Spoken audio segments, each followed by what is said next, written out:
ایران کے صدر Ebrahim Raisi اور دیگر کی نماز جنازہ ادا۔ تہران یونیورسٹی میں ایرانی سپریم لیڈر آیت اللہ خامنائی نے نماز جنازہ پڑھائی۔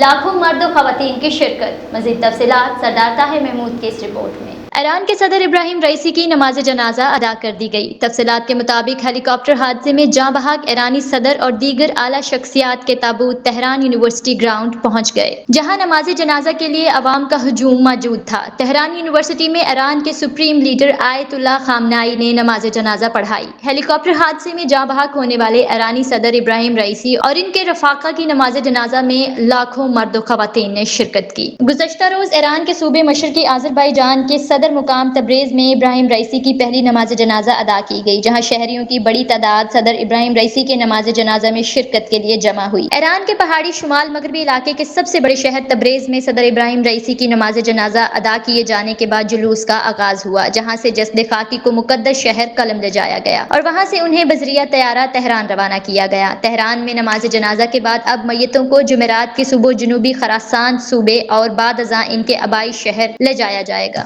جہاں تاریخی امام رضا کے مزار امام آیت اللہ خامنائی نماز جنازہ پڑھائیں گے اور جمعرات کی شام ان کی تدفین کی جائے گی۔ خیال رہے کہ 73 سالہ ابراہیم رئیسی پیر کو ہیلی کاپٹر کے المناک حادثے میں جاں بحق ہو گئے۔ وہ اپنے عازری ہم منصب الہام علیوف کے ساتھ سرحد پر ایک ڈیم کے افتتاح پر شرکت کرنے گئے تھے۔ واپسی پر ان کا ہیلی کاپٹر حادثے سے دوچار ہو گیا۔ حادثے میں وفات پانے والوں میں ایرانی صدر کے ساتھ وزیر خارجہ حسین امیر عبداللہیان، مشرقی آذربائیجان کے صوبائی حکام اور ان کی سیکیورٹی ٹیم بھی شامل تھی۔